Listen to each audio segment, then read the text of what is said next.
Hello and welcome to the Weekend Spread, the Schooner Pod's weekly pick'em show. What's so funny? Is that a little I much? think I Ty saw was it. the No, only I one that was saw. I seeing saw me. your camera. Yeah. My little dance. we were just goofing around in the waiting room beforehand. It's all good. Anyways, welcome to the Weekend Spread, the weekly Schooner Pod daily pick show. I'm your host, Bobby Howard. With me today, as always, we've got Jameson Maxwell, Ty Lee, and no longer bringing up the poop deck, Bowden Blake, who has moved himself into third place. It's a tight race across the board, folks. In fact, Jameson has squeaked into the lead. I'm at second, then Blake's third, and Ty's last. So it has been a wild season so far, and this week looks to be just as crazy. But Jameson, congrats on another big week. How are you feeling about your picks?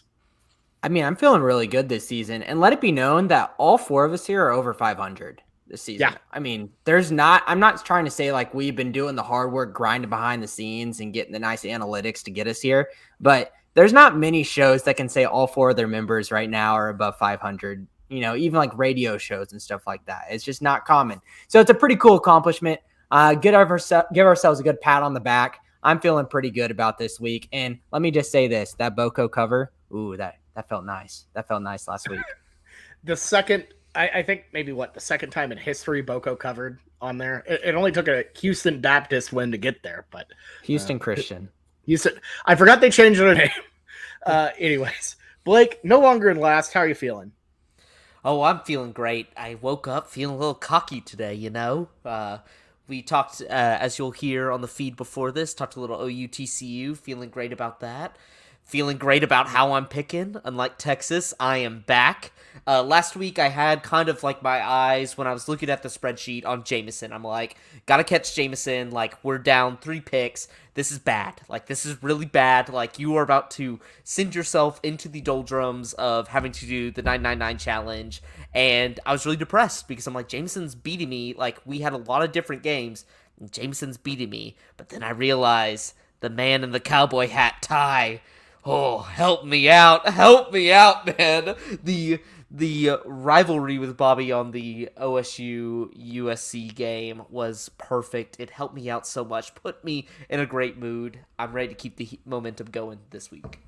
There you go. Ty, you slipped into last. You're not necessarily doing bad. 23 and 22 is not atrocious. But how are you feeling? How are we going to rebound this week? Yeah. So it was all on 1 week. That's how fast things can change. So I think it's just to clarify, you and Jameson both have 25 wins, and Jameson is in the lead because he has 19 losses. You have 20 because the way that our pick system works with our one extra pick pot of greed per season and the way things have panned out so far. Blake and I are in the same situation. I have one more loss than he does thanks to pulling an extra pick with Notre Dame when everyone thought they couldn't lose, including everyone else. I was just the one foolish enough to tie my fate to it on the podcast. So unfortunately, I've had to learn my lesson with Notre Dame the hard way. And then last week, was just a very, very, very down week. I was bamboozled by some people that, shouldn't have been bamboozled by. Clemson got us all. And then Tennessee, just atrocious backdoor cover situation where they really had it and should have had it. And then I tried to do something crazy with my SMU take against TCU, and that one also burned me. Yeah, and then USC also failed me as they've been carrying me through the season. So I got what I deserved for playing the bad guy card and picking with USC. But it was great content with that rivalry game and Bobby picking Oregon State. So that was my only under 500 week so far. So still above 500 as a total, but yeah, a week of 3 and 7 will certainly get you down. But that's how fast fates and fortunes can change on this spread that we're about to get into. Yeah, for sure. And that's the thing that got that USC pick could not have gone worse, because not only did USC not cover, but then they kind of snuck out a win. So you didn't get the fun Schadenfreude of USC losing. But your pick lost. So yeah, even not USC. It's a weird just some sort of weird psychological thing, I guess, even if it's, not actually betting, just betting for the game. If the team that I've picked to cover isn't going to cover, then they better lose. I thought the worst case scenario is if they win, but then don't cover. Because it's like they've screwed me and they're going home and feeling happy about it. Like I need them to do like Virginia Tech did and just lose spectacularly. Another one that burned me. Partially because I didn't know which way to go, and then you guys just sort of led me astray. So yeah, fair enough. How dare they be happy when our bet didn't hit? What the hell? But anyways, let's dive into this. Virginia Tech was not happy. No, they were very unhappy. I was more talking about like Clemson, for example, But anyways, let's dive into our slate. Start out with a ranked matchup between Wake Forest and Florida State. The Seminoles favored by 7. All lines provided by our partners at DraftKings Sportsbook, of course. Use promo code TPPN, and it's going to be pretty good. So definitely do that. But anyways, let's start this thing out. Jameson, as the leader in the clubhouse, you get the first pick on this matter. Who do you got? This one's tough for me. I was sending you the lines, and I was like, what's the deal here? Wake Forest just played Clemson extremely tough, and now they're a 7-point dog. Things aren't adding up. And I feel like in the past, whenever we see these lines, like things just aren't adding up lines. Like, oh, always pick the opposite of what you're thinking because it's weird for a reason. Baylor's line was extremely weird last week, and we picked Baylor, and it worked out. I understand there's a lot of hype with Florida State this year, and especially with that LSU game and everything that went down. I just like Wake Forest. No, they're playing away. Ooh, I don't like Wake Forest away. Ooh, I might pick Florida State. I might just talk myself out of it right on the stream because Wake Forest just has that swagger at home, but being in Tallahassee might change things. Ooh, I'm going Florida State. I just completely pivoted right here. There you go. We have a pivot. But look, I feel that because I've been kind of out on Florida State this whole season. I've been big on Wake for a long time. But here's the thing. I keep getting bit by Florida State over and over again. Obviously on the weekend spread, but also, in my stuff with multiplicity, I've faded them several times, and it never works. So I have no choice but to side with the Seminoles at home. I guess they're back. I don't know. I don't feel very confident in this. I feel like I just need to ride with them and lose with them to get this off my back so I can just feel free to pick whoever I want. But I guess Florida State -7. I don't like it, but I got to flip the script somehow. Dang it. I thought it was going to be an island boy on this one. I thought all the suckers were going to take Wake. I knew Bobby has the affinity for the Demon Deacons. I thought Jameson maybe. I was really excited when he was talking up Wake a little bit, but then realized where it's being played. I'm on Florida State. I do not like Wake, and last week I think it was very impressive just considering last year how bad they got blown out by Clemson, but my god, does this Wake defense, just any competent team, they are auto-allowing over 400 yards, and teams can score against them, and I don't like that because I'm thinking as a gambler, if Sam Hartman and that offense comes out cold, you're done. You're done because that defense automatically at the start of the day is not stopping anything. And so I don't like the fact that I have to rely on Wake's offense every single week in order to cover a bet. And also just like a little bit of hope on the Florida State side. I think Jordan Travis has played really good this year. I honestly like how they've been battle tested so far. I like that they, like Boston College, kind of a scrub in the ACC, but LSU, Louisville, who have, like Louisville, although they're down, they have a dynamic elite quarterback in Malik Cunningham, and I like how they're able to play in those close games, beat in road environments. I'm going to take Florida State here. I thought I was going to be alone on that one, but I really like what I'm seeing down in Tallahassee. Fair enough. Ty, who you got? Yeah, so I'm also going with Florida State here. It's still yet to be seen whether or not this one will be played. Obviously, with the hurricane going on down there, Florida State not expected to really be right in the big impact zone, but they have canceled classes from yesterday through Friday. So this one they've announced is still on, but maybe up in the air. If it does happen, I think there is maybe an advantage to Florida State, a post disaster game, something like that. But at the same time, how is it affecting their play and everything else? Certainly some of the players have families that maybe they're concerned about, or it's interfering with their ability to practice. Who knows? So there are other things at play that I think would lead people to fade Florida State here. I've never been on the Wake Forest train, so I kind of had Florida State from the start. But what you guys are saying is sort of reaffirming my beliefs, and then barring an act of God, so to speak, I think Florida State gets the cover in this one if it's played. Fair enough. Fair enough. Everybody on the Seminoles. Moving on, we have Kentucky heading to Ole Miss, who's favored by 7. And Ty, is Ole Miss favored? But like, here's the thing: Ole Miss is behind Kentucky in the top 25. Something's going on here. Is it because Ole Miss is wearing Realtree uniforms this weekend? Is that why Ole Miss is favored? Who do you got here? I absolutely hate Ole Miss's uniforms for this week. The helmet thing looks just not good. It looks bad. It looks. Disagree. I know some people like them. Some people like them.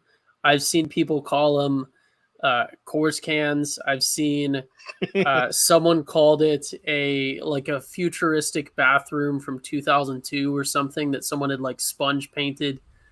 It's like I am not a fan of them. They look dirty. They look sort of like scratched up. It looks like you took a blue helmet and then just applied improperly a single coat of silver spray paint and then played a game in it. So I'm not a fan of them. Some people like them, but I think that Ole Miss is getting the favor here because sort of I don't know if recency bias is the correct term, but sort of historical bias. Not that these two have that significant of a series together, but it's Ole Miss is in the SEC West, and Kentucky is not known for being very competent at football. So we've talked about the depth of the SEC East, and obviously we saw a surprising result, well, surprising to some in the past this season when Kentucky defeated Florida. But I think it's very reasonable that you guys are going to be taking Kentucky. I don't think I'm going to be an island boy here. I think maybe one more might side with me, but I'm going to go ahead and take the Rebs in this one, even though I have spoken down on their uniform choices. Unfortunately, graphic design is not what determines winning the game. And even if it were, I don't really like Kentucky's either. So give me the Rebs -7 at home against the University of Kentucky. I think they're the Derbies, something like that. That's funny. Blake, who do you got? That would be a better name for them. Something Derby cool. related would be cool. It's better than the Wildcats. Everybody's a Wildcat. I think Kentucky is the most overrated piece of trash that we have in college football right now. I think this program, it really is. It's like they were successful last year, and I get it because Mark Stoops has taken Kentucky where they haven't gone before. But I am not a believer in Will Levis, and the one thing I've seen this year is every single time they play a bad team, they cannot separate them to save their life. Honestly, Vandy performed better against NIU than Kentucky, and Kentucky wasn't even, Vanderbilt had to go on the road to NIU to play that game. I don't like Kentucky whatsoever. I think they are overrated. I think college football writers are like, oh yeah, they bring back a lot. Oh yes, Will Levis, he's a solid quarterback. They're really not that good. They're once they play elite talent, like Ole Miss, I don't think is elite, but they got pieces like Zach Evans, a former TCU running back, incredible. Jackson Dart, Michael Trigg, you got a lot of pieces on the offensive end. I know somebody behind me is going to mention the fact, oh, they struggled against Tulsa. I think Tulsa's a pretty solid team. It's going to be a look-ahead spot, but I don't value Kentucky like everybody else, and that kind of makes me admit that Florida is probably not that good, but I will admit that to prove to the fact that Kentucky is an overrated piece of trash. Give me Ole Miss. I'll take any points you give me. I'm taking them.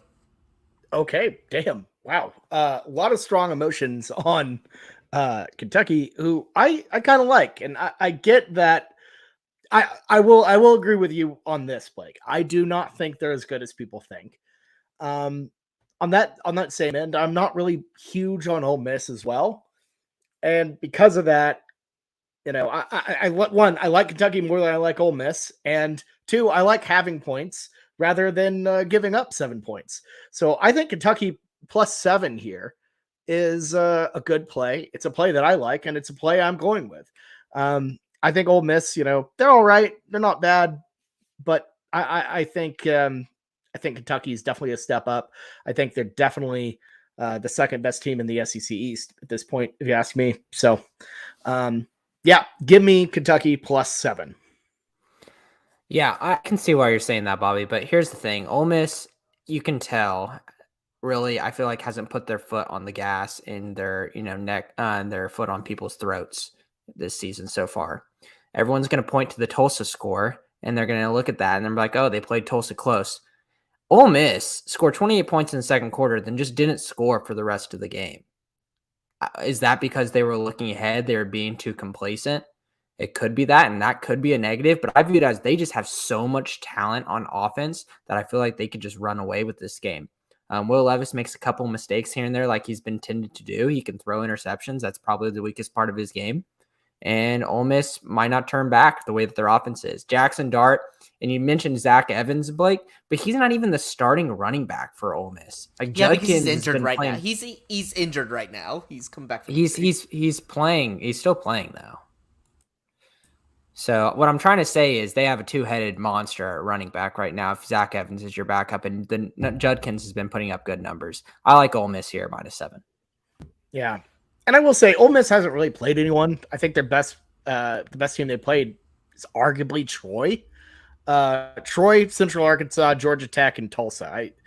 I'm not as big on Tulsa as Blake is, but anyways, let's move also, on. Just another little nugget on that game. Ole Miss, Lane Kiffin did call out the fan base today, saying they're not showing up to games, they're not being loud, and that players are taking notice when they're riding out the tunnel, and it just feels like there's no energy in that building. A lot of people would hate that. I like that. I like that he's calling them out. I think people are going to be really hyped for this game. It's another reason why I love Ole Miss even more. A good call out the fan base game, usually pretty good. Next up, we have NC State traveling to Clemson. It's a top 10 matchup. Jameson, who do you got here? Tigers favored by 6.5. Fresh off a narrow victory against Wake Forest. I don't know. How are you feeling about this line? I'm struggling with it. I think this one's the hardest one for me on this whole slate. The 6.5, it taunts you, honestly. It makes you feel like you want to pick the Clemson part even more. But I feel like NC State can cover it. But the way that NC State played Texas Tech last week just doesn't convince me. I feel like they had so many moments to capitalize. They just weren't good at finishing. And that worries me. I understand NC State covered. But I just felt like they weren't finishing off Texas Tech with the opportunities they were giving them. And you won't have as many opportunities versus a team like Clemson. This one's really, really hard. I'm going to go Clemson, even though they disappointed us last week by missing the 2-point conversion, not get the cover. But if people pick NC State here, I completely get it. Yeah, I think this is going to be a tight game. And I feel like NC State isn't good enough to win it. That's crazy because I'm picking them. I think it's going to be a narrow game. I think it's going to be a defensive game. And I think it all comes down to if NC State can contain DJ Uiagalelei, who, really opened up that Wake Forest game through his legs. Now, NC State held our guy, Donovan Smith, Jameson's guy, Donovan Smith, to -9 rushing yards. And I think that's a factor. And if they can do that again, and really kind of contain DJ, make him throw the ball, to try to win that game, this can be a really solid, sloppy defensive performance. I got NC State +6.5 here. I think it's going to be just a slobber knocker of a game. So I like the Wolfpack to cover, maybe not to win, but I think it's going to be pretty close. Yep, I'm joining you, Bobby. I came on this podcast early on when we were doing the weekend spread previews, and one of the best bets I gave out was take some NC State plus, I think it's 400 or 500 to win the ACC, and I'm still not backing off of that. I don't, the good thing I will say about NC State is they've done a really good job at limiting the run. They did a incredible job versus Texas Tech and basically made them beat or try to beat them through the air. They weren't able to. They covered. So that defense does inspire a lot of hope for me. The offense is something out of like the 1920s or 1930s. Like slinging Sammy Baugh is basically Devin Leary at this point. Like the offense looks bad. Like Dave Doran, great coach, like gets NC State solid every single year. But honestly, that offense is so ugly. They don't really move the ball well. But I'm hoping maybe a little hurricane rolling in or something, make it a little weird. And I'm gonna take the points in this one. I'm gonna stand by my preseason take. I like NC State to upset Clemson. I think I like DJU having to beat you through the air. Like, I love being in that situation just because I don't think he's a good quarterback. I talked about earlier, I don't think Wake's a very good defense. So, give me NC State plus some points, and I might sprinkle a little bit on the money line. Yeah, what do you think, Ty? All right. Yeah, Bobby has left in protest of Blake's take there, even though I think Bobby agreed with him. So, I'm looking at this one, and I am not a DJ Uyalungale fan as a quarterback. I think he's like if you somehow took Dylan Gabriel and made him worse, which you'd have to do by like hacking or something because it's not even possible to be worse than Dylan Gabriel is. But this Clemson team, as we have seen, has been putting up a lot of points. I think you hear a lot of people, speaking ill of their quarterback situation and how he hasn't panned out. Really, I think maybe unrealistic expectations are a big thing to play. But you think of Clemson last year, and it was their defense constantly bailing him out. This year, they've been putting up points in all of their games. So I think the lowest they've scored this year is 35.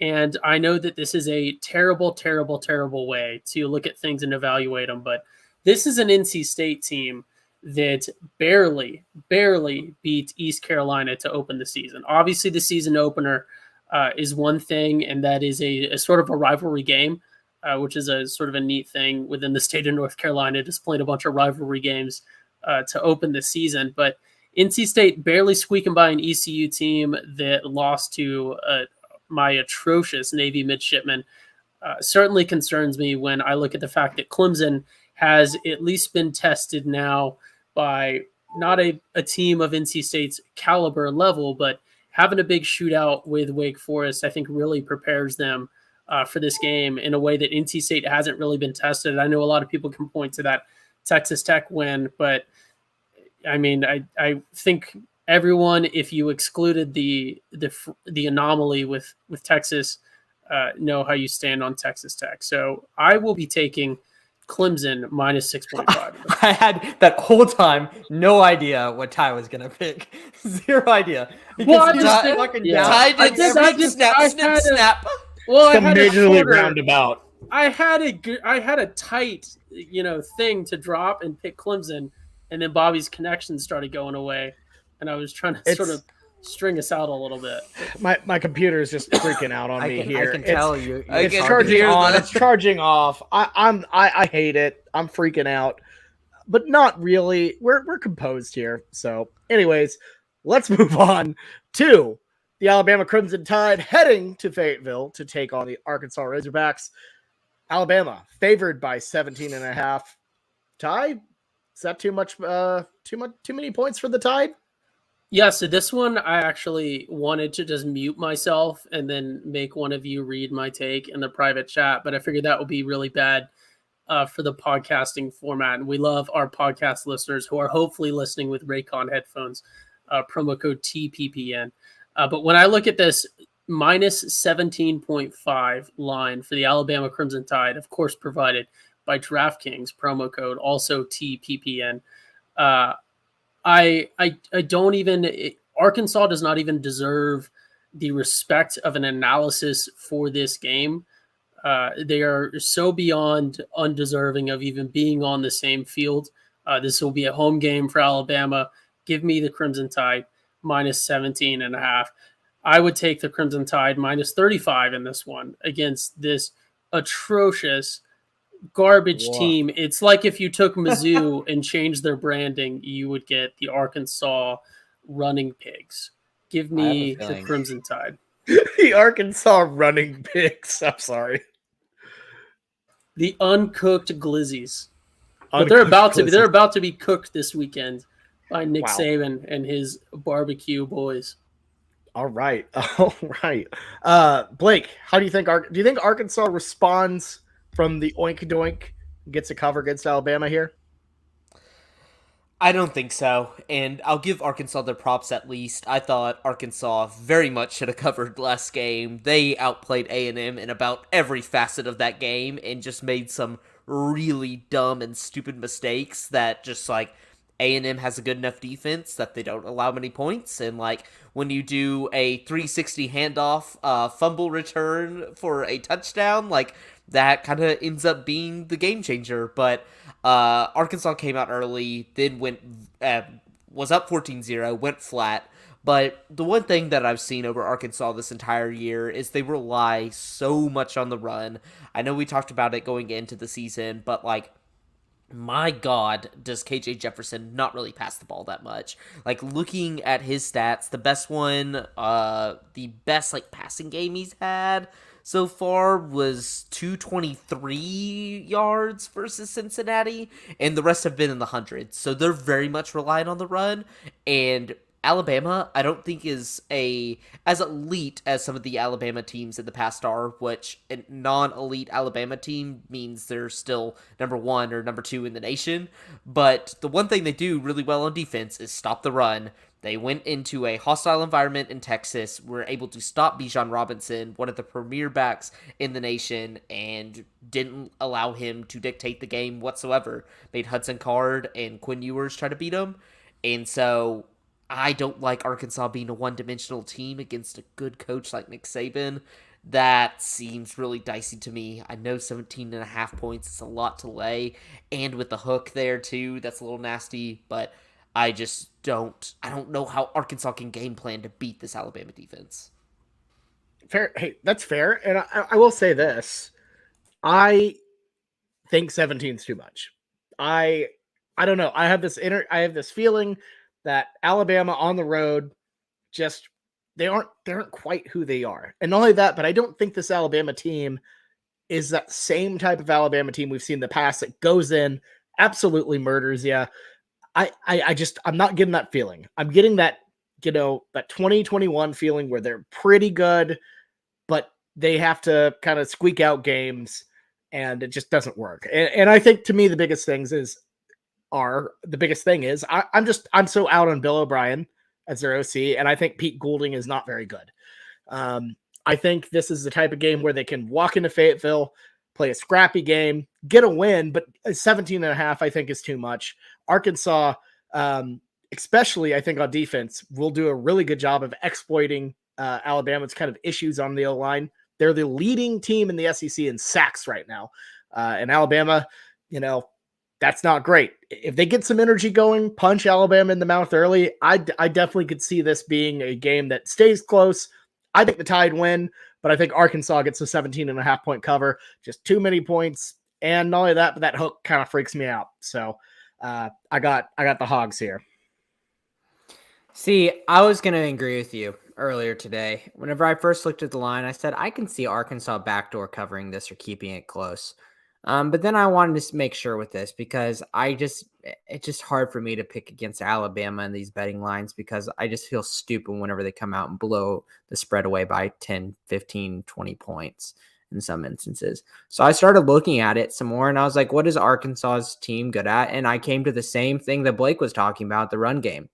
I think Arkansas opens up their whole offense with the run game, but I understand Vanderbilt's a Vanderbilt, but Vanderbilt is similar play style. They open up their game with a run game with a running quarterback, and then that Texas game too. I just don't see Arkansas being two-dimensional. I just feel like that if their run game gets stopped, they're going to get stuck.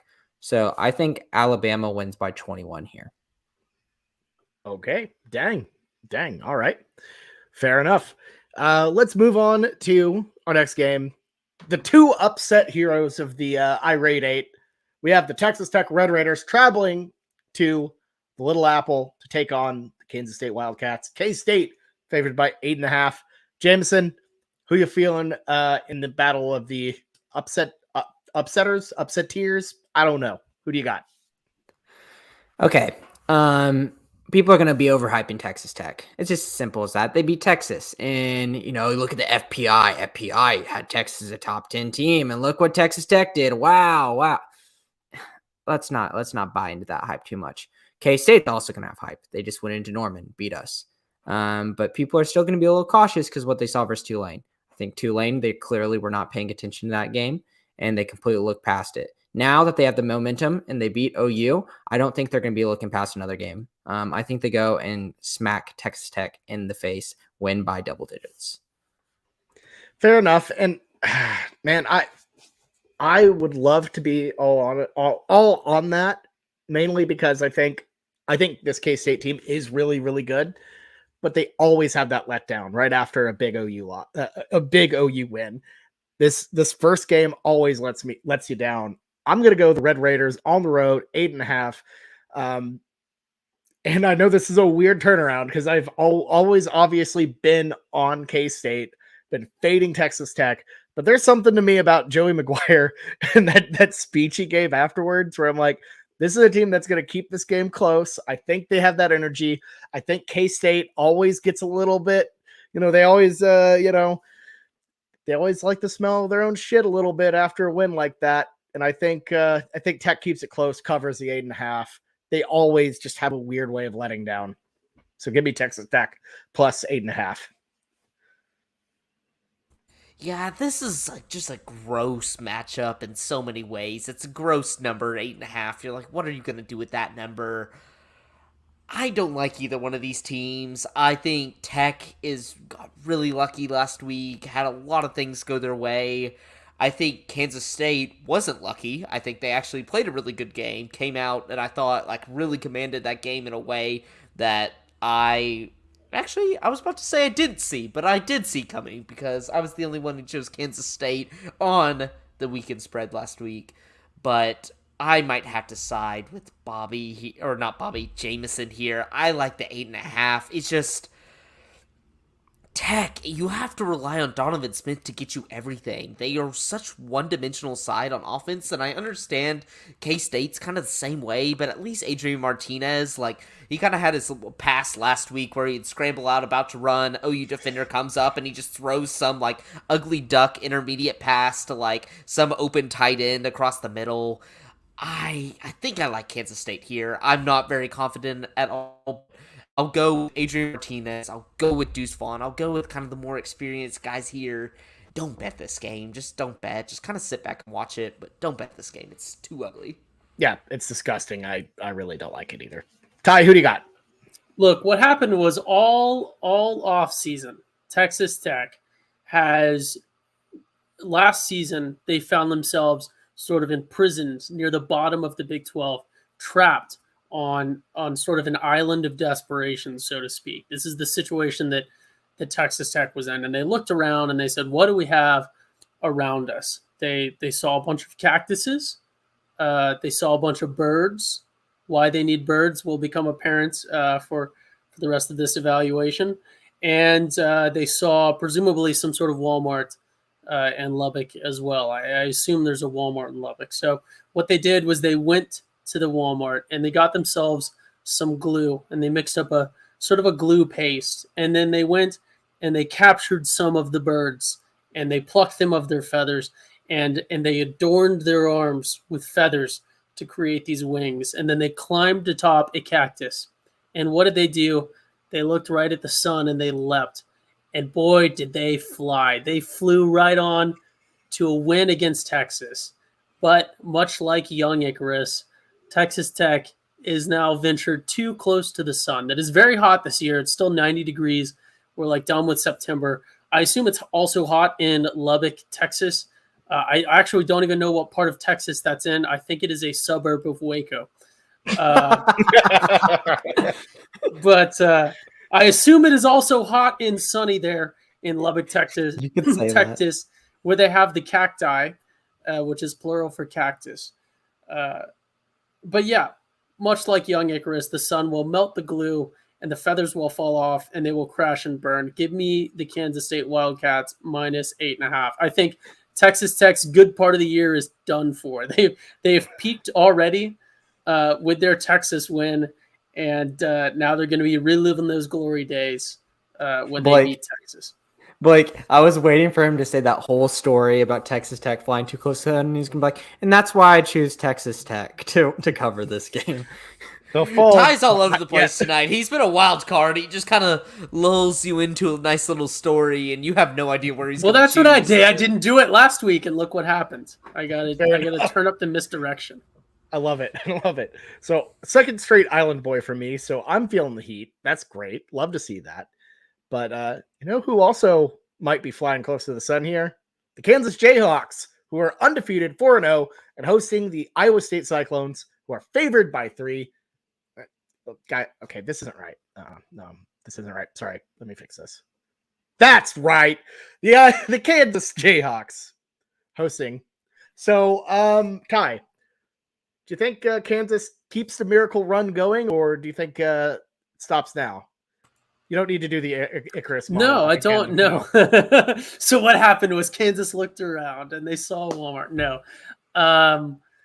I have no reasoning for this whatsoever other than like just basic like roulette player fallacy of like trying to bet against trying to like predict the trend. You know, you never when you're playing roulette, they say never bet against the trend. Just keep going. If it keeps hitting blue for this one, keep going blue. But I'm gonna put it on red here. I think Iowa State, literally for no reason other than like, there's no way. There's just no way that Kansas is just going to continue.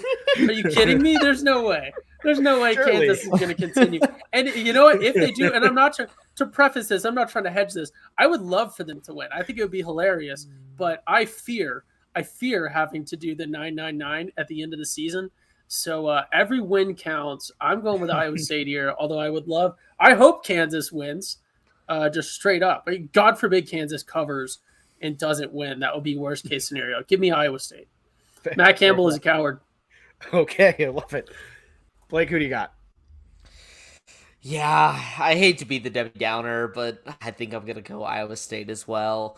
I was Iowa State last week. I was on an island there, loss versus Baylor. I wasn't able to watch the game, obviously, because it was at 11 a.m. during the TCU game, but from what I've heard, it's just like they had a cheap targeting call in the beginning, took out one of the best defenders, and kind of the rest was history.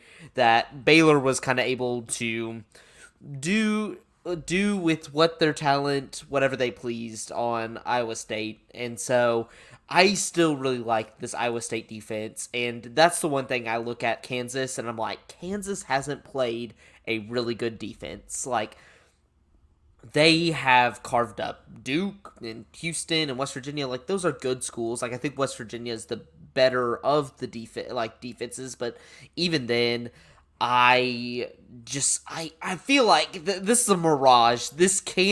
We cannot have a 5-0 Kansas. That just doesn't make sense in the simulation, the college football simulation. It just feels very, very wrong. I think Iowa State has done a great job this year limiting the run, and Kansas has gotten a lot on the run. Granted, it's from their quarterback, which is a little bit different. You're not really planning for the run, but I still like Iowa State here. I think Matt Campbell's a decent enough coach.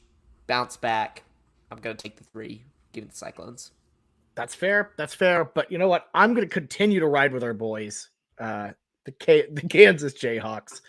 And, you know, look, I just feel like the energy is different down there. I feel like there's some real momentum, and I feel like there's actually a chance that they reach that Oklahoma game undefeated. Looking up, you have Iowa State, you have TCU, both at home. I feel like, look, they sold out. I'm just saying, they sold out their stadium. There's just a different feeling to this Kansas team. And, you know, maybe I'm wrong. Eventually, they're going to lose. They're probably going to lose this season. I just don't want to be right when it hits. I don't want to get off at the right time. I want to keep rolling with the Jayhawks. I love the energy. Look at the little guy. I have to keep going with it. And so because of that, I'm rolling with Kansas +3 at home.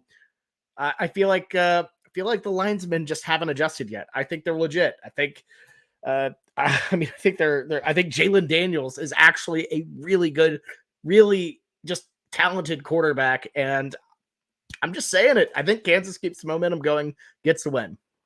Jameson? If Jalen Daniels was on any other team that wasn't the reputation of Kansas, he'd be talking about the #1 Heisman right now, and it wouldn't even be like a joke. It'd be Lamar Jackson-esque, the way they'd be talking about him. He's played amazing.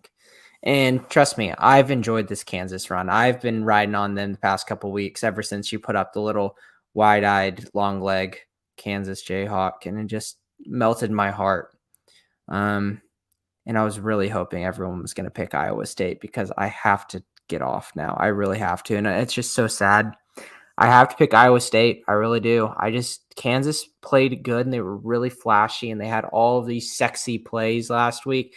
But versus Duke, I feel like they just didn't run away with them they should have really handily beat Duke if they're going to put up a fight and beat a team like Iowa State coming this weekend.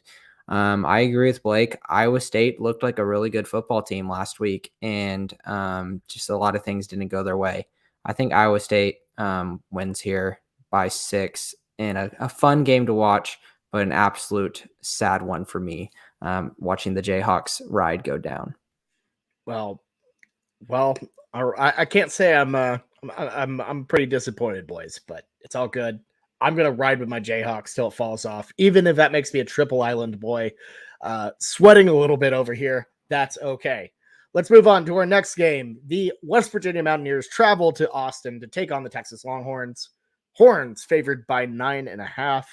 And Jameson, is it starting to, I don't know, what's the vibe going on at Texas?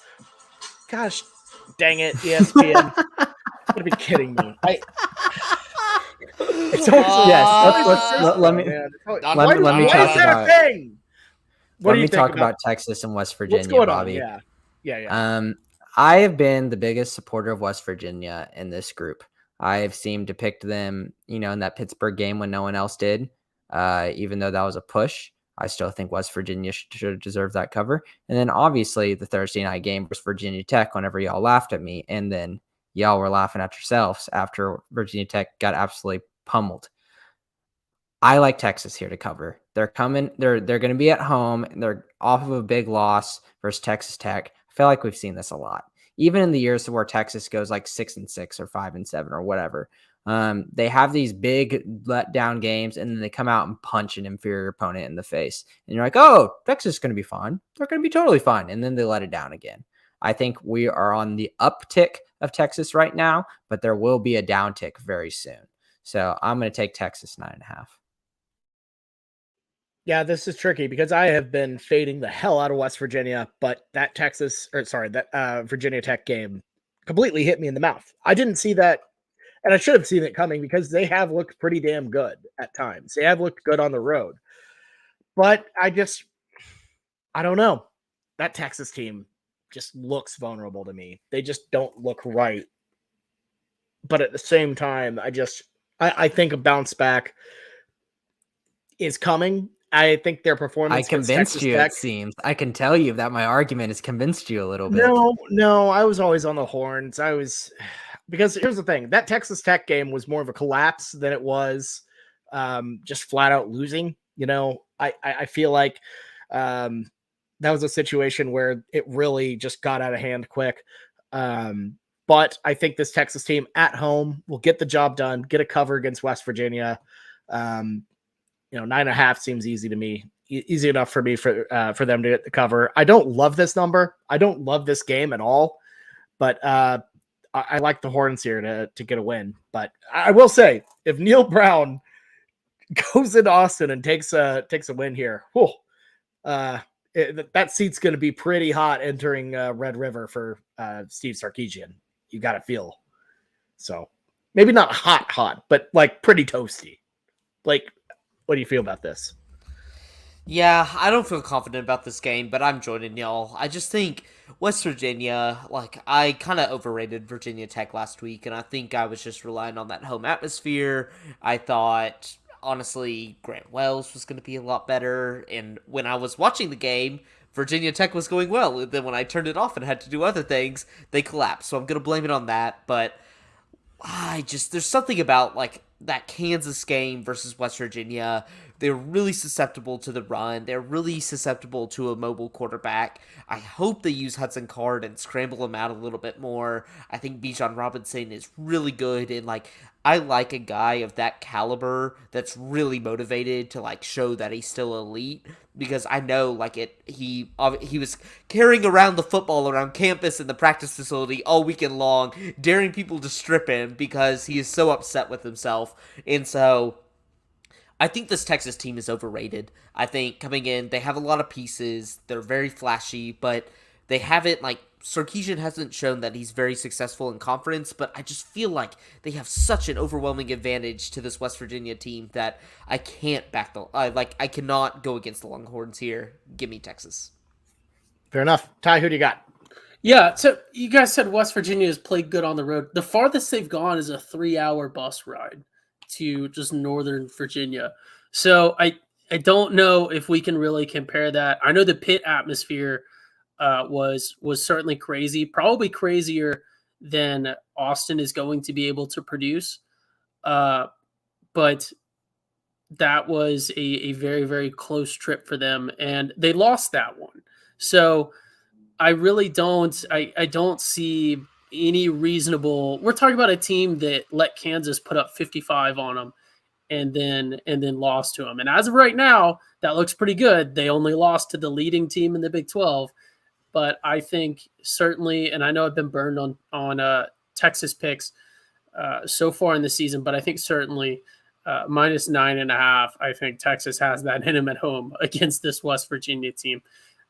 If I get burned on this one, I have no explanation whatsoever. If I get burned on that one, then Texas better actually look at firing Sark if they don't win this one by 10. Well, not only that, but at least you would be burned with the rest of us. So, anyways, Yeah. Moving on, we have the Oklahoma State Cowboys traveling to the banks of the Brazos to take on the Baylor Bears. We're favored by 2.5. Ty, OSU has looked kind of weird this season. Hasn't really been tested. How do you feel like they do against Baylor? Yeah, so this OSU team this year so far has reminded me of a gentleman that lived long ago in the nation of Spain. This is not a Formula One reference.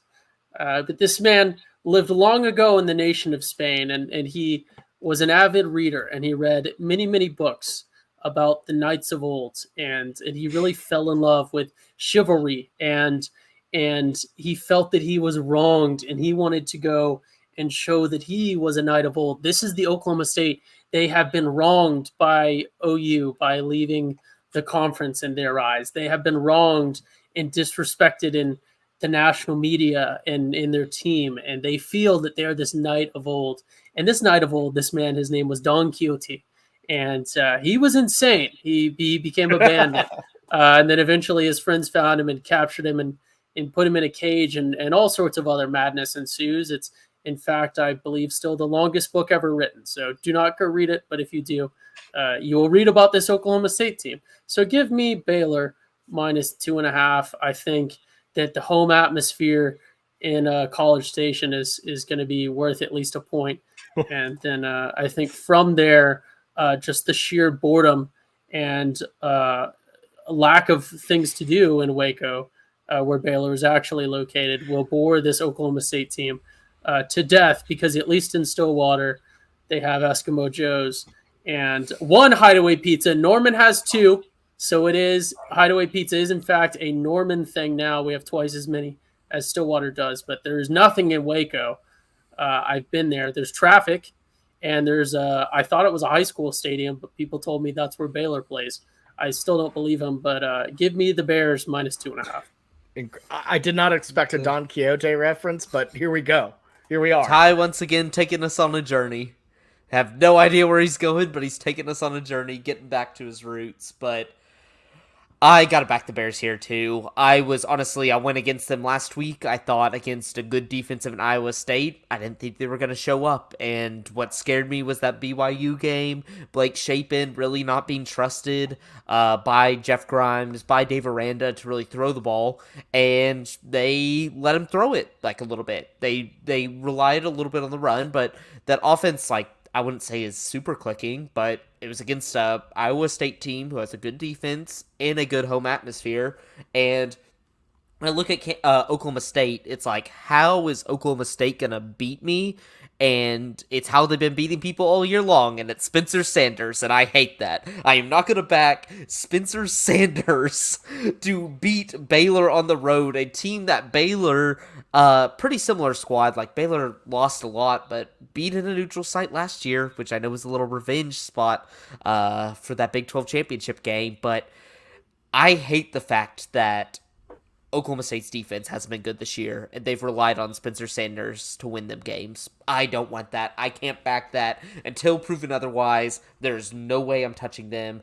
At least Baylor's gone on the road, hostile environment, beating a good team. I'm got to take Baylor here. No, I'm not a Spencer Sanders for Heisman type of guy.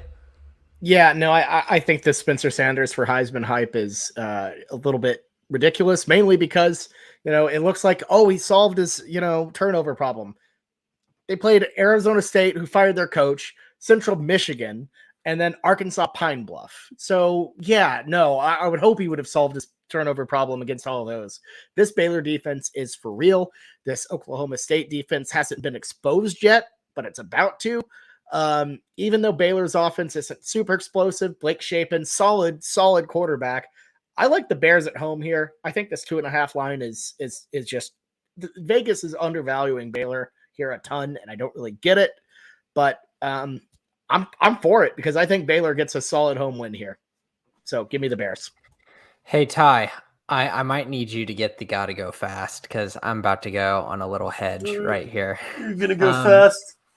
Yes, I'm going fast, and I'm hedging.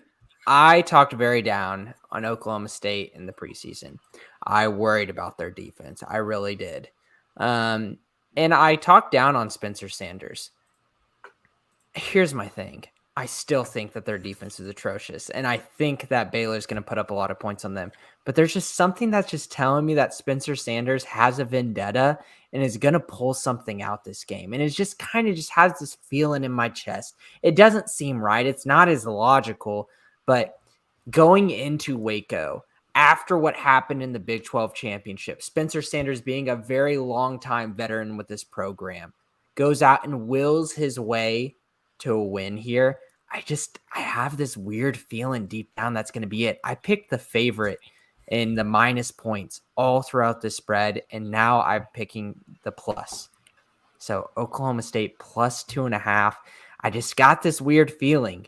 Sometimes I do this where I just pick whenever I can kind of see a vision versus my logic, but it's a hedge because I talked very down on Oklahoma State in the preseason. There you go. All right. Jameson the Hedgehog, also an Island boy. So moving on to the game that everybody is clearly thrilled for in the national media. Not really, but here on the Scooter Pod, we're pumped. It is the Oklahoma Sooners traveling to a TCU team who is not favored by 13. Whoa. I forgot to change. I was about to say, I was like, whoa. I was about to do a Bill Simmons. Whoa. Easiest pick of all time. I forgot to change the Give lines. me OU plus 13. Lock it in now. What's on the screen? Oklahoma is favored by 13. Wait, no. Whoa. Oklahoma is not favored by 13. 6.5. Oklahoma is favored by 6. Okay. And a half. Yes. And a half. My bad, everyone. I'll go in and fix that. But very bad. Oof. Jeez, Bobby was trying to test my will. He's like, will he choose TCU minus 13? No, how much faith? We should since this is an OU pod, we should put a tariff on Blake's lines as they come in. Yeah, every time he picks TCU and Baylor, we add on like 7 points to all his home lines. Oh my god. Well, yeah, no, I just saw the purple and I completely forgot to just changed the line, I guess. Oh, well, that'll get fixed in a moment. But while I figure that out, Jameson, who do you got in this one? Do you think the Sooners bounce back and get the 6.5 point cover on the road? Yeah, listeners, let me tell you a story. I actually was thinking TCU was going to cover this game coming into tonight. But then, luckily, we had a TCU preview before this episode that we recorded where Blake answered some questions from Ty, Bobby, and I about the TCU team. You could tell he was confident about this TCU team, but I kind of could figure out some things in between the lines.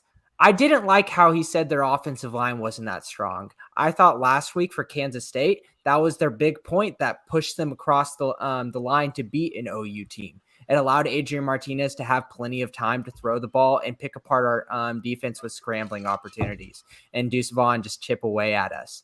TCU doesn't have as strong of an offensive line that I knew about in the preseason. And with him saying that it's kind of a weaker position for them, it worries me if they can kind of replicate a similar game to that of Kansas State. If we can get a pass rush on Max Duggan, hopefully get him out of rhythm, I think we can take this game. I still think it's close. I still think this is going to be like a 7 to 10 point game for OU. But I think that one point that he said in our preview really pushed me back to the Oklahoma side. Yeah, no, I do think this is going to be a good game. I think OU does have a lot of bounce back, though. I think this is a team that is, kind of pissed off, refocused. I don't know what it is, but I think they'll be back in line for this one. TCU to me still is a bit of an anomaly. They've only played 3 games. One of them was Tarleton State, who just recently, I believe, just barely bumped up into being a relevant college football team. So to me, like TCU just doesn't have a lot on tape that makes me think that, they are. I don't know. I don't think they're that great. I don't think the success that they've had is enough to really scare me a ton. Especially, when you talk about the concerns on the offensive line, the defense not, quite fully being there yet. I just feel like Oklahoma finds a way to get back in it, get the cover. I think, and not only that, I don't think it's a very raucous road environment. Any place where you have to pump, crowd noise in, because I've sat high enough where you can hear it. Not ideal. It's an 11 a.m. kickoff. I just don't think Oklahoma is going to have I think it's going to be a tough game, but I don't think there's enough for me to worry about TCU getting this cover. Give me the Sooners by 6.5. I would take them at around 12 if I could. Blake, are y'all still them boys? We still them boys. I think they probably. I haven't been to a home game yet, so I'm curious if they still bring it out, because things have changed under Sonny. So I don't know if we're still them boys, but in my heart, we are still them boys, and that's why I'm taking TCU plus the 6.5. I ain't worried. I texted some friends on the side, not TCU fans, but I'm like, you know what, boys? I'm feeling a little confident this week. There's a lot of unknowns going into this game. I really have only seen one game for OU against a legitimate opponent. I've seen about 0 for TCU, but I'm loving what I'm seeing. It's like the defense isn't there, sure, but we don't give up big plays, which was kind of our kicker in the past versus OU. Our offense, it's like Max Duggan wasn't the guy in the past, but now he's kind of clicking, and I like our running game a lot. And so I think we can keep this close. I previewed a little bit more on. You should go check out that preview pod, just because I give a very much more in-depth discussion of what I think about TCU. But I'm just buying into the hype. I'm excited what I saw last week. Granted, it was a little scary at points, but I don't think OU's offense is as good as SMU's offense. And so I'm feeling a little bit better about that. And it's obviously their defense is going to be way better, but I don't know. It's I can convince myself that, hey, Brett Venables, he's been a coach, but he hasn't been a head coach for long. There might be some growing pains there that we don't know about.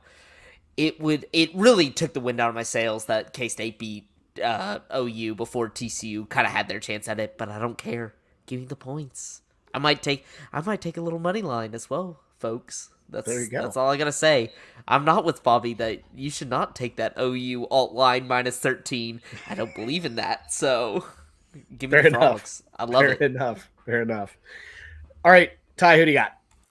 Here's the thing. So, like Blake said, I would encourage anyone to go listen. We just did a good 30-minute preview of this game that you can find on wherever you're listening to this one. I'm sure. But so I want to dive into something because it's OU minus 6.5. Obviously, we haven't covered that before, but 6 really is the crucial number there, and 6 is also a crucial number in another way. So I want to take you guys through. And I prepared a quick Where are you presentation. going with this? I prepared a quick presentation. It is quick, but I will be reading it aloud, so it will be auditory for our beloved podcast listeners as well. So let's take a look at TCU's schedule. So Colorado, they're 1-0. They beat Colorado. Tarleton, they are now 2-0. They beat Tarleton. SMU, 3-0. They beat SMU. Here comes OU. They lose. OU covers. Spoiler alert. So now they're 3-1. Okay, here comes Kansas. They lose to Kansas. They're 3-2. Here comes Oklahoma State. They lose. They're 3-3. Here comes Kansas State. They lose. They're 3-4. West Virginia. They beat West Virginia. They're now 4-4. Are they going to get 6? Are they going to get to a bowl game? Here comes Texas Tech, the Cactus Gang. They beat Texas Tech. They're 5-4. Here comes Texas, 5-5. They lose to Texas. Here comes Baylor. If they lost to Texas, they're going to lose to Baylor. They're 5-6. Oklahoma State, they lose to Oklahoma State. They're 5-7. They don't make disagree. Oh God, they don't even make a bowl this year. You got to have 6 games. Oh my God, you got to have 6 wins to make a bowl game. Give me OU minus 6.5. You heard it here first. See, at least Ty went realistic and didn't troll you by having the Cactus Gang beat you. Yeah, that's true. But we do play Baylor really close, if not beat them in like almost every year. So. Oh, you play? Okay. Yeah, I'll tell the playoff committee that you guys are 5-7, but you played Baylor really close. No, I think like we beat them last year with Chandler Morris. Could we see that again this year? But we'll get there Chandler Morris is the best OU quarterback who's not playing at SMU right now. All right. There you go. But anyways, let's move on to our favorite pick of the week. It's time for the wild card. Why aren't the brakes working? Because I cut the brakes! Wild card, bitches! Yeah! What? Christ, guys, I can't stop this fast! All right, Ty, you got the lead off here. Who do you got? So let me tease one. There were 2 that jumped out to mind. I will tease the one I didn't take first.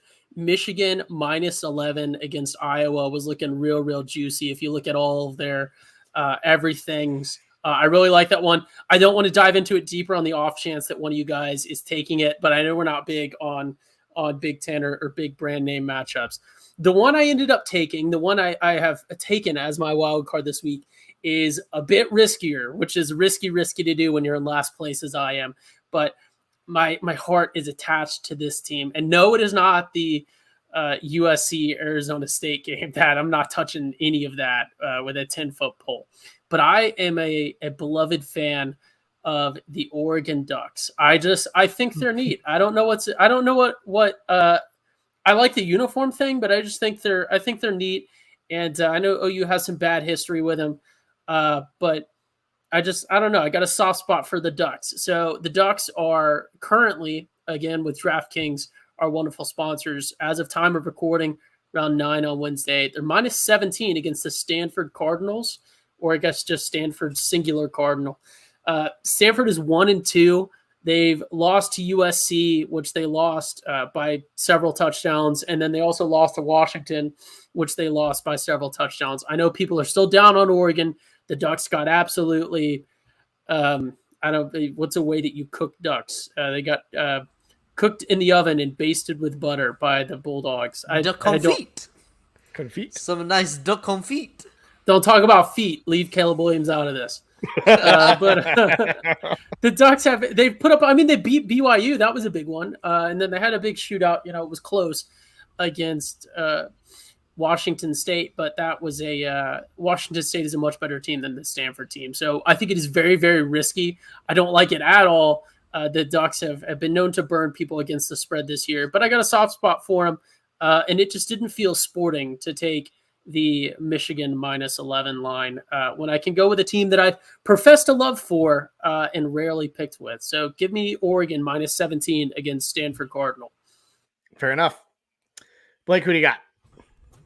Yeah, so like I texted in the group today, feeling a little cocky, a little just there's something about it this week. It's after last week I got out of the doldrums. I'm feeling good. And I see that man over in the far left corner. And his rise to power after last week. And I was like, you know what I'm hungry for? I'm going up to the weekend spread counter and ordering the Dirty Jaime special. I want some Boko plus 22 versus James Madison. I think this James Madison team, they've been very fortunate. They played nobody, then played App State. They did the New England Patriots to the Atlanta Falcons. They drove 28-3, won that game. I think that's very hype. That offense is going good, but Jameson mentioned it before. There's some things to like about this Boko squad. Like, they limit the pass. Like, they did it against Baylor. Like, he sent that little stat bug of what Texas State was doing to Baylor, and honestly, it didn't show it in the score, but it showed it in the box score, and that's what I like. I think 22 points is too many points. I'm hoping, like with NC State, you hope that Hurricane kind of comes in late, makes it all nice and sloppy, then that plus 22 is even more of a lock. So, I like that. But then, the waitress across the counter asked me, would you like to make that a double? That Dirty Jaime special, would you like it to be a double? And I say yes. So, Bobby, hit it! You never saw this coming! I summoned Pot of Greed!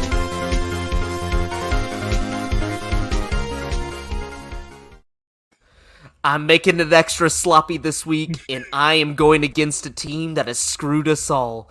Give me San Jose State, -2.5, -3 versus Wyoming. I told y'all I'm feeling... What are you doing? I told y'all I'm feeling cocky this week. I'm going for a Boko win and a cover against the Wyoming Cowboys. I don't care. San Jose State can air it out. Wyoming, we saw they can stop the run. They stopped Air Force, but... hey, BYU was just throwing the ball everywhere on them, and I think Cordero, the former Hawaii quarterback, is going to be flinging it against the Cowboys. I'm getting a nice Dirty Jaime sloppy double this week. Wow. I'm going to do what somebody has not done on this podcast before, cover against Wyoming, and get the Boko plus points cover. Give me San Jose State plus the Boko, the Bobcat Wildcats. Oh my God. That is the dirtiest pair of wild card / pot of greed ever. You went with the two most cursed teams in the history of our show. So maybe it balances itself out and you win both. But no, wow, I don't go for balance, Bobby. Yeah, that is the definition 2-0 of a bold move. And into the valley of 600 rode the Light Brigade. Here we go. Oh my God! Another literary ref. I'm hot on the literary references. That Blake is charging his Light Brigade into the valley of the worst two teams on the weekend spread. I've never done Wyoming though, so I don't know. Wyoming, it's not betting on Wyoming. It's if you bet. Well, I don't even think I've ever Wyoming bet too. a Wyoming. I don't think I've ever even bet a Wyoming game. Like I've never even, I can't like. I haven't put my hand on that stove. If they go for you, they burn you. If you go for Wyoming, they burn you. If you go against Wyoming, they burn you. Yeah. No matter whatever you go with. Yeah, it's like the 1984 movie with Matthew Broderick, War Games. The only way to win is not to play. That's exactly what I've done with Wyoming. Exactly. But all right, my pick. This is tricky, and I feel like I actually really did like Michigan, Iowa as well, but honestly, it got brought up already, and I kind of don't want to do that. So I'm going to roll with a team that is undefeated against the spread. Really like them. They're at home, only a 12-point favorite against the Purdue Boilermakers. Give me the Minnesota Golden Gophers at home to cover 12. They've been consistent. They've been really good. They just absolutely clobbered. What's wrong, Blake? You're looking like You know it. You know it. You, like me, are a lover of Penn State, and how they played against Penn State was honestly pretty spectacular. And now you're going on a little rant about how 12 points at home, they can cover that? Come on. Purdue's a legit team. Yeah, Purdue's a legit team. 12 points? Yeah, I'll take 12. I'll definitely take 12 against them at home. Going against Pete. Yeah, I will fade Purdue Pete. They beat Florida Atlantic by 2, Blake. Shut up. I didn't know everyone was doing bold moves tonight. I'm excited to see what Jameson has. 2 losses. They beat Florida Atlantic by 2. They lost to Syracuse on the road, which is that's a fair loss. Syracuse is pretty solid. And their only really solid win is beating Indiana State by 56. I'm fine with Minnesota here. You know, Purdue has the always each year they upset somebody. Somebody's on that upset watch. You hope that's not the case. You don't have that West Lafayette weirdness this time. So it is in Minnesota. It's at TCF Bank Stadium or whatever the hell. So hopefully I don't get bit by Purdue Pete. I will have nightmares of him. He doesn't bite. He hits you with a sledgehammer. No, it's not a bit. He carries a sledgehammer around. Well, he might also bite you before he hits you with it. No, I think the sledgehammer is more of it's got more reach than a bite. He probably eats you after he bonks you. He looks like a cannibal. But anyways, I digress. Oh, I'm gonna clip that. He probably eats you after he bonks you. Oh God! Next. Out of context. Okay, well, not good. To be fair, with Bobby's track record on the pod, if he says he probably eats you, you'd have to clarify if you're talking cannibalism or something else. Oh my God! Jameson, which one is more or less advertiser friendly? Woof, Jameson, take it away. I'm so this wild card is really throwing me off guard, so I'm going to recenter. Let me just say something. I thought this was going to be an easy week. I thought this was going to be easy. I wasn't even going to think about it. Boko went about and they handled Houston Christian, Houston Baptist. Didn't even let them score a point. It was great. Yeah, I had no worries in the world that they were going to cover that game. But then Blake has to come and ruin everything now, and he is picking Boko this week to cover the spread. Last time, I decided... Is that Jim Dixon? Jim Dixon, boys! Wait. Blake, why do you have a bobblehead of George Bush on your desk? Oh, my God. Y'all are... Jim Dixon curse. Ty, why do you have a Barbara Bush bobblehead? Why do you have 2 Barbara Bush bobbleheads? Oh my God, this is getting so. And this one's actually Nancy Reagan. Fair enough. Okay. The throat goat. Let me just say that I think Boko is so going to cover versus James Madison for all the same reasons that Blake did. The last time we were super confident on a Boko cover, they played Nevada. Something bad happened, and I don't know how it happened, but it did. So for Boko's standpoint, I'm sitting this one out, but I will be cheering for them and you, Blake, to get that cover. My next one up was referenced already, and everyone was like, oh, yeah, I'm not going to pick Michigan minus 11. That just seems too easy. But that was my next pick. But now y'all are kind of guilting me out of it. I don't want to pick Michigan anymore because it's there. But I'm really torn. So should I go with my number 3 in my head, or do I go with Michigan? Number 3, let's get weird. Everyone else has gone bold moves tonight. That's all. So this isn't bold, though. This isn't bold. This number 3 is one I thought one of y'all were going to pick. I'm going to pick Air Force minus 14 versus Navy. And I think Air Force being at home, with Navy getting a little bit more hype after beating East Carolina in an overtime game. I'm just not buying that Navy hype. And I understand bettors are a little bit beware about what happened with Air Force earlier a couple weeks ago. But they're still a really high-end quality team. So I know this isn't sexy because my pick was taken from me, and I'm not going to go with Blake. I'm going to go with Air Force minus 14. Fair enough. Here's a real quick. So I think, admittedly, that is probably the best line of the weekend. I couldn't do it, obviously, I'm a legitimate, not a bit. I am a Navy fan. A lot of things started to click for us, for Navy, in that ECU win, and that still took several overtimes and just barely squeaking it out against an ECU team. This is a rivalry. This is a very, very much a rivalry game. It means a lot to the players, and I understand this Air Force team has stumbled in the past, but I really, really, as someone who follows Air Force a little bit and the Navy every week, I think I could not take it. I can't condone it as a legitimate Navy fan, but yeah, that is, I think, probably one of the better lines. I think that one's more of an easy take than the Michigan one. So Yeah, I'm still pretty big on Air Force as well. I like that a lot. So I think that's a really good, prudent pick for sure. Blake, I know you're big on Air Force. You like it? Oh yeah, I'm huge Air Force fan. Like, besides that Wyoming win or loss, I feel great about them. I was looking through their schedule because I have them like every way, shape, and form. I have their over on their win total, them to win the division, and them to win the conference. So I am like very highly leveraged on Air Force this year. So I'm very much watching their progress throughout. But I feel good about it. Like, the only thing you have to worry about is just like service academy weirdness. It's like, even when years when Army or Navy are better, like they always kind of like make it sloppy a little bit. But I just think Air Force has kind of found the formula lately to be just a little bit more kind of like the elite service academy right now. So Cool.